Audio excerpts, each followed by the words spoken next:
Welcome, everyone, to the R.E.S.T podcast, where our goal is to help each and every one of you displace confusion, chaos, and dis-ease in order to heal and find significance in life. Today, we're jumping into part 2 of understanding how you love and attachment with our lovely guest, Ms. Jane Marczewski. It's so awesome to be here. I'm so glad you're here.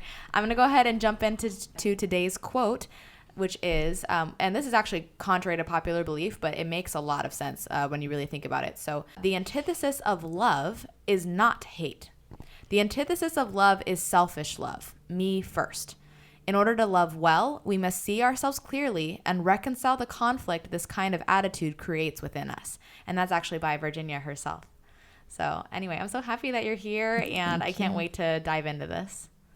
Well, every time that thought comes to mind, I think of one of the few things I hear consistently is, how did I get here? Yeah. Mm-hmm. The other one is, I never realized that about myself. Right. So one thing that I do very quickly during a session or early on in an interview process with someone is I try to identify and help them understand how they love. Why? So they can have high levels of understanding. It is the beginning of reconciling the conflict within ourselves, because until that happens, it is very difficult to love well. Right. And Jane, that's a great transition with Jane. Yes. Because cancer was an invitation for her into this place of rest. And as I mentioned in the last episode, one of the primary tools I use, besides Saracet and Evox and other things, but one of the primary and most necessary bits of information that I want my clients or patients to have, and I need to be aware of, is how they love. Right. Because it explains so much, and it's a great point of entry. And it's a fantastic way to immediately empower someone, and I can show them the power that they have to change. And I like where we ended up with Jane again last segment, because she begins to identify that. Wait, my breast cancer took place a year into my marriage, right, Jane? Pretty much. Yeah. But the initial tumor showed up months after I got married, and then I got the diagnosis 2 years after.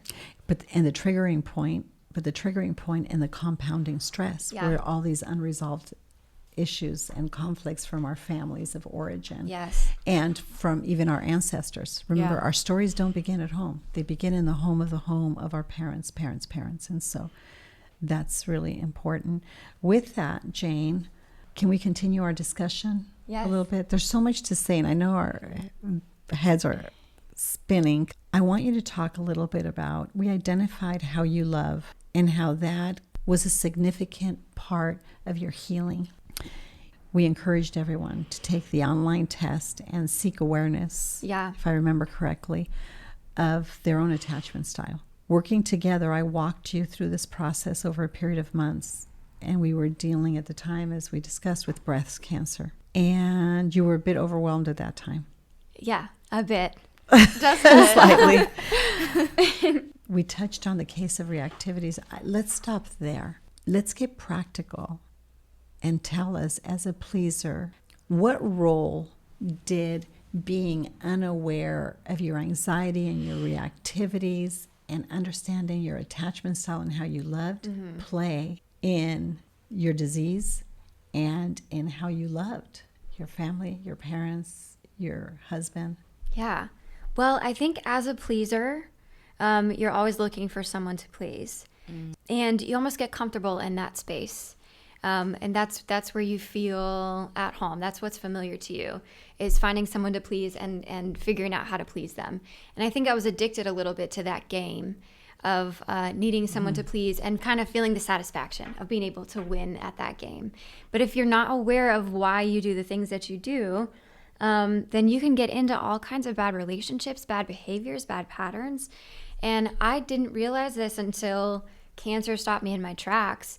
But I had lived my entire life looking for someone to please. And I think, starting out, I really was eager to please my parents. How did that change? Because it was a significant transition from a desire to please Yeah. into like almost like a revolt. I think I grew up doing a good job pleasing my parents. Mm-hmm. And then as I grew up and kind of moved away, went to college, and I kind of started to find my own path. I wasn't over-connected anymore. Like we talked about, pleasers are over-connected. Mm-hmm. And I had this distance from them.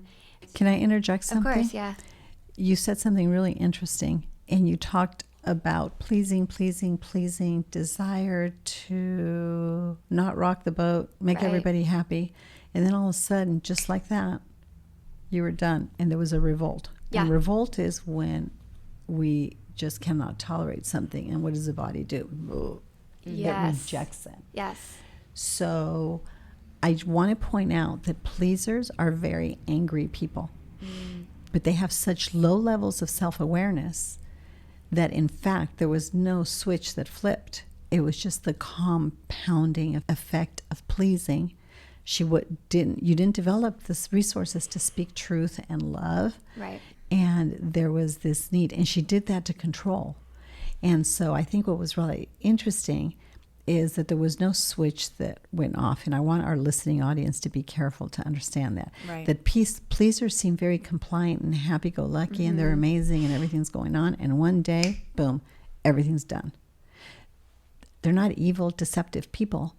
They're just not, it's self-deception. They're not aware of themselves. Yeah. Mm-hmm. And so I just wanted to interject. Oh, that's so good, yeah. So when you went off to college, the anger and it just started in another cycle of pleasing, right? Yeah, yeah.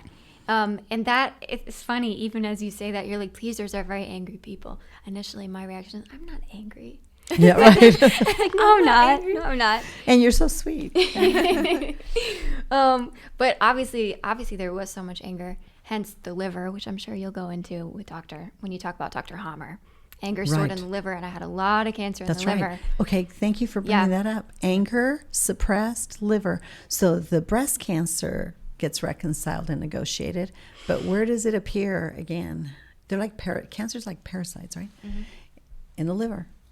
Yeah, I actually have a question about that real quick too, because Dr. Hammer also talks about how the liver is associated with a fear of starvation, and that doesn't necessarily mean food. It can also mean like a starvation of love or a starvation of connection or fulfillment. Mm-hmm. And I think talking about like as a pleaser, like that kind of seems like it goes a little hand in hand. Too, it does, right? 100%. Wow. Yeah. And another thing I want us to connect here is, and we have to be careful about, is she's not a victim to all these things. Right. None of us are victims to any of this. Right. We need to be aware, and that's why today I want to pick up on be ruthless about awareness and then do something.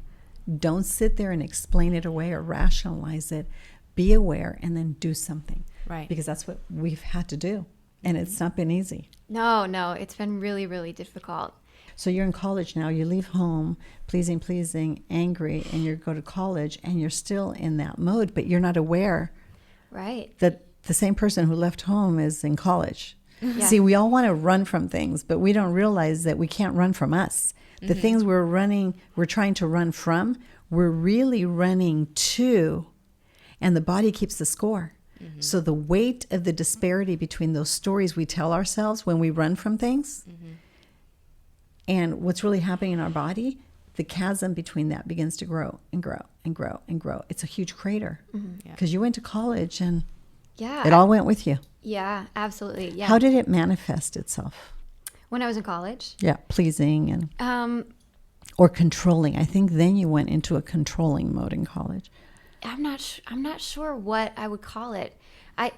Because in college I kind of found my own way in a sense and really discovered all these parts of myself that I just found like an artistic side and an adventurous side and a risk-taking side. And my family didn't love that about me. So I was kind of forced to decide, like, am I going to continue pleasing or them and like live in this little safe, practical box? Am I going to continue pleasing and be controlled, or am I going to totally fly off the handle and go the other way? So that's what I did. And I think I maybe was a little bit of a vacillator at that point, maybe. Like, And come I want close, us go to away, come connect close, what go away. she's saying. Yeah. Because we're going from vacillator to pleaser, and then there is an avoidance site that she's going to address too. Mm-hmm. Right. Yeah. So this is interesting in the timeline of when cancer develops, because this is kind of the start of that 10 to 12 year incubation period. That's right. Where I had this huge explosive situation with my family, where it was that anger that was always there, finally came to the surface. I just had enough, and I was like, forget it. Like, I don't care what anybody thinks. I'm going to do whatever I want to do. And I kind of swung to the entire other end of the spectrum. And that was a huge breaking point of a lot of my family relationships. And it almost revealed this belief system that I had, where if I wasn't pleasing everybody, then I would be abandoned and unlovable. She's talking about herself in this pilgrimage, and it's very important. But for those parents that are listening, or people who are raising children, I just want to address that what Jane did, it was not, we call this often rebellion. She became so rebellious, and it's not. Rebellion's different. What Jane's talking about is revolt. There is unlawful authority in the home. Mom, dad, life's complicated and life's messy, but they weren't in sync about many things. And the children that we're shaping and we're forming and we're raising and we're teaching and we're discipling their hearts, they're confused by the disparity of many things that goes on between mom and dad, because they don't understand how they love. Right. And their measures of reactivity and how it's impacting the children. So what Jane's describing is this revolt against unlawful authority in the home. We're going to talk about roles in the home, and we're going to talk about family systems later, perhaps differently than is conventionally discussed. But I do think that's a necessary topic, and it'll come in further episodes. But I want to address that it's a revolt that takes place because of unlawful authority in the home.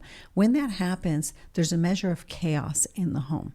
And again, the chaos in Jane's home is not because it's not a character deficit. It's how everybody and everybody's central nervous system aligns itself to respond in order to cope and process life, right? So anyway. Well, really quick, can you actually give your example of like when the body itself revolts, of what that looks like? Like if you use the example of like when you eat bad food. Oh, yes. I love sushi. And I've eaten good sushi, and I've eaten sushi that's not so. Let's talk about a steak. A steak is easy. Most people like steaks, but if you don't like steak and you eat fish, whatever it is, or even if you're vegan or vegetarian, if something's contaminated, your body will reject it. Yeah, because your body is governed by laws of nature that are self-evident when you understand the constitution of our anatomy, and they speak to our natural affection. When everything's going well with the body, everything's well with us. But when you put something contaminated that is unlawful, that is not meant for the body in the body's going to revolt, and it's going to throw up, and you're going to have diarrhea, and and you're going to maybe have a fever and sweat. Why? Because the body's trying to get all the toxins and all the poisons out of it at any cost, even if it has to keep you down for years. And I think that that's a very important, practical, simple thing for you to understand. When you do not negotiate toxic emotions, toxic attachments, toxic relationships, toxic feelings that emote, when you don't get to the root cause of feelings, that's what ends up happening to your body. And that's why you're going to experience various states of disease.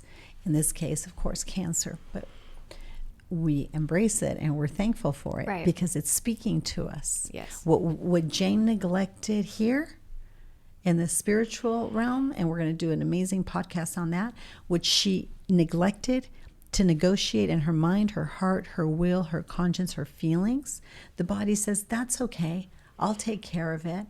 And so cancer became the best solution to help her address and reconcile the conflict within herself. So it sounds a little bit complicated, but I'd refer you all again to the work of Dr. Hammer in German New Medicine to further understand this. But Jane, I love how you speak about it because all these pieces came together for you. Yes. And it's just incredible the way that everything has made sense. So that was my big triggering event. I had this revolt against just this unhealthy dynamic in the home, which of course, like you said, that was yours. You owned it. It was in your body too. Right. Yeah. And right. The problem isn't even in the home. I mean, it is, but I carried it. That's right. You know, and your parents carried it miles away because the problem is in me. That's right. So, and they carried it, and their parents carried it, and their parents carried it, and this is right. And this is how, and this is how it is, and we all have to own up to what we carry because the conflict is in ourselves. And can I address something here? And I know it doesn't have a lot to do with attachment, but it has everything to do with every facet of your life, because we're talking about the conflict within ourselves, and there's this little 3-letter word that nobody likes, and I don't like it either. But I have a deep respect for it now and a growing understanding of it, and it's called sin. Sin is when a person violates the conversation among the parts of their soul, their mind, their will, their heart, their conscience, their feelings. When we violate ourselves and when we've sinned, when we've done something that we know is not just or equitable, in this case, many times you were angry with your parents. You were conflicted between your righteous indignation and this isn't just or equitable because I'm blaming them for things I do too. Right? That's called sin. That is a conflict between the soul and the body. The body will never lie to you. The body's always going to tell you the truth. It's going to tell you exactly what's going on. What'll lie to you is your mind, your heart, your will, your conscience, and your feelings. And negotiating those two conversations becomes imperative in treating disease. But as I'm listening to Jane, that is what became absolutely clear with her. The thing I love about you, Jane, and I love about working with you and many, many patients that are like you, she put all her chips on the table and she wants to play because she wants life. Right. And when we violate our own conscience, when we sin, we are literally making decisions of conscience that diminish our life. Right. I think another way to explain it, maybe even in more like layman's terms for those who aren't like who haven't heard of sin in like a theological sense. Another way to look at it too is the archery term sin. It's spelled the same exact way, but the meaning of it is missing the mark. And I think that still it still coincides with what you're talking about, Virginia, not necessarily in the sense. Well, the mark is alignment. If we're not in alignment, we can't walk. Exactly. And we can't talk, right? Absolutely. And by violating your conscience, you're missing that mark. That's right. So, even outside of a theological sense.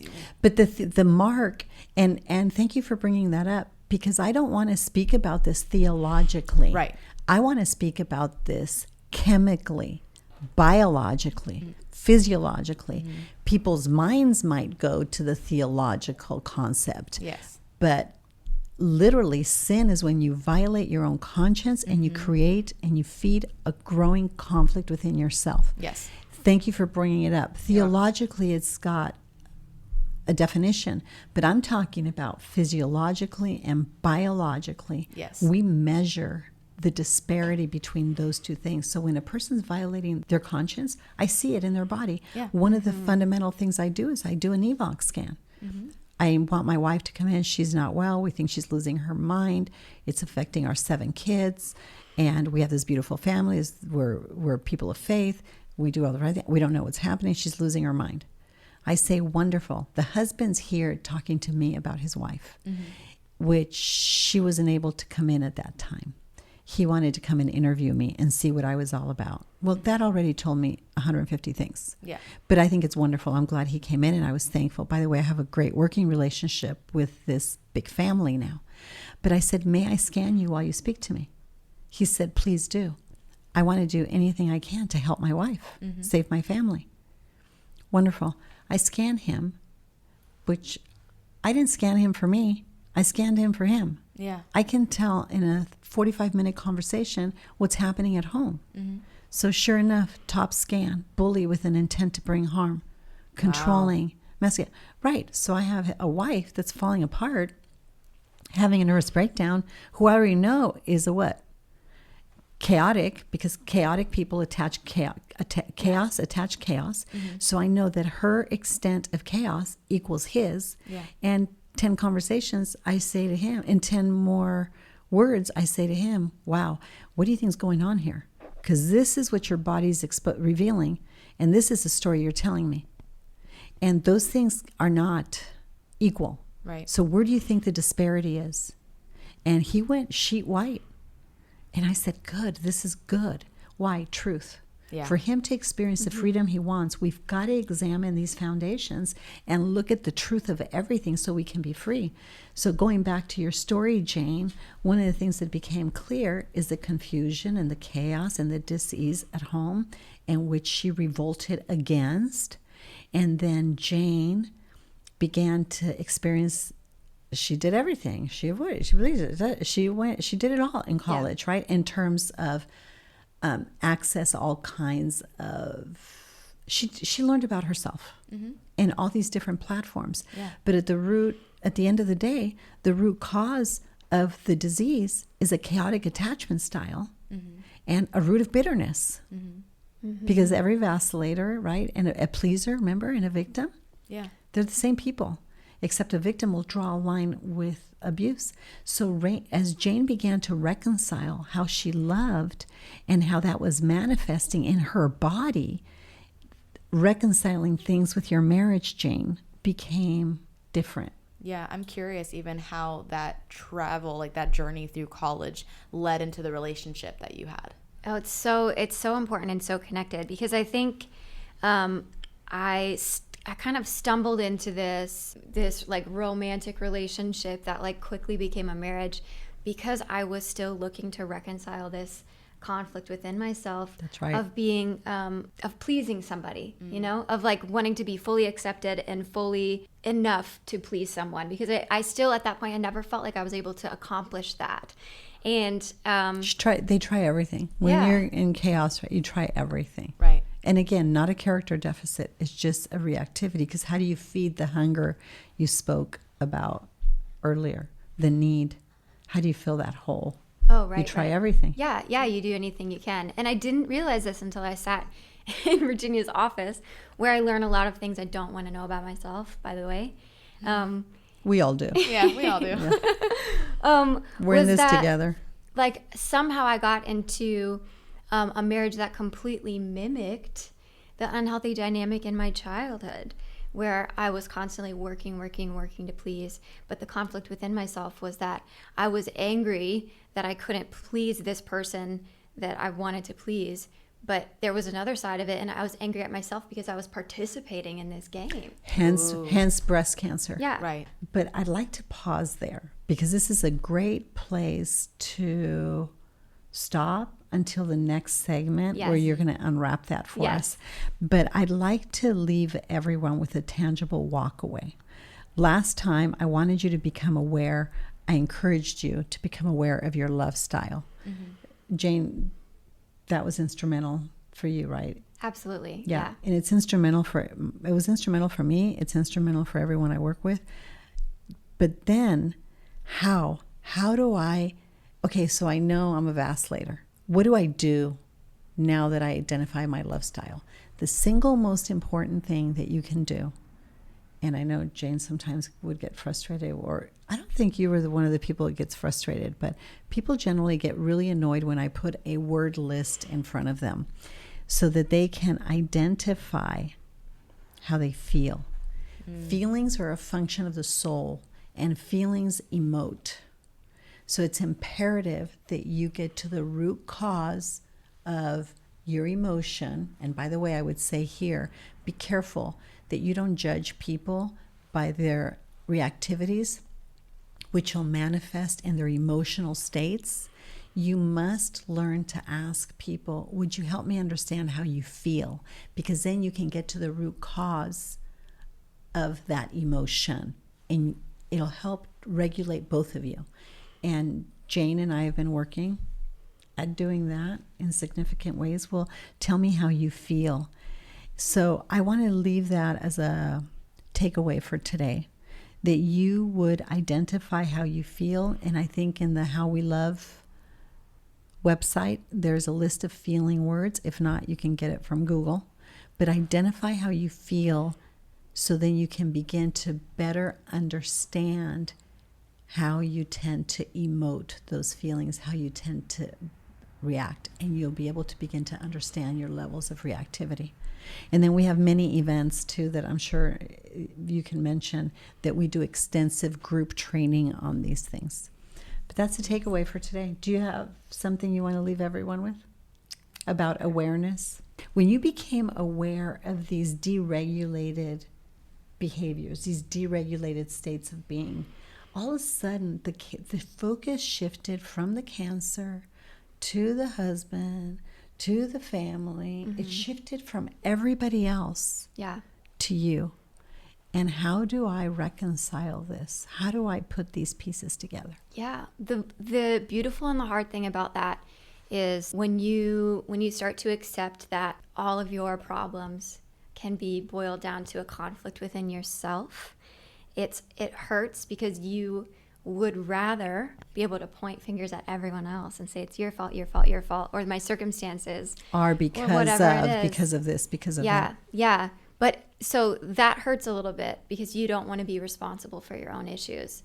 But that is also tremendously empowering because it means I have what it takes and I have the power in my hands to reconcile all of these issues with or without everyone else fixing their problems. I love it. It puts so much power in your hands. So nobody likes admitting that they are the problem or part of the problem. But if you're willing to do that, then it also at the same time puts power in your hands to heal. Jane has mentioned the word power, and that can be a trigger word for me, but it's exactly what she felt. But I want to give you another little phrase for that word power. That word power is the fruit of understanding the capacity that you have within your own resources, mind, heart, will, conscience, feelings, your own resources right here in the center cavity of your chest to exercise liberty so that you can live free. Yeah. Jane's word power, and it's a common word, it's about freedom, right? One of the greatest leaders that ever lived said, it's for the sake of freedom, power, and authority that you have to rule and overrule, that I came to give you liberty. Liberty is a function of conscience. It's a function of your soul. And when you can reconcile that, and one way, just one way, is understanding attachment, right? You'll live with greater measures of freedom. So Awesome. good. Thank you both so much again You're for welcome. coming in today. And just for a few resources for everyone, again, if you've not taken that How We Love quiz, that is online at howwelove.com. That's with 2 W's. And also the book How We Love by Milan. Milan. Thank you. Milan and Kay Yerkovich is on virginiadixon.com under resources. And also to learn more about Jane's story, you can follow her on Instagram at Nightbirde with an E at the end and an underscore in the beginning. Yes. Yeah. At _Nightbirde. And you can also check out her blog and her bio. It's awesome. For any updates about R.E.S.T and this podcast, as well as events, you can visit our Instagram at The Place of R.E.S.T. So anyway, thank you so much for listening, and we look forward to seeing you next time.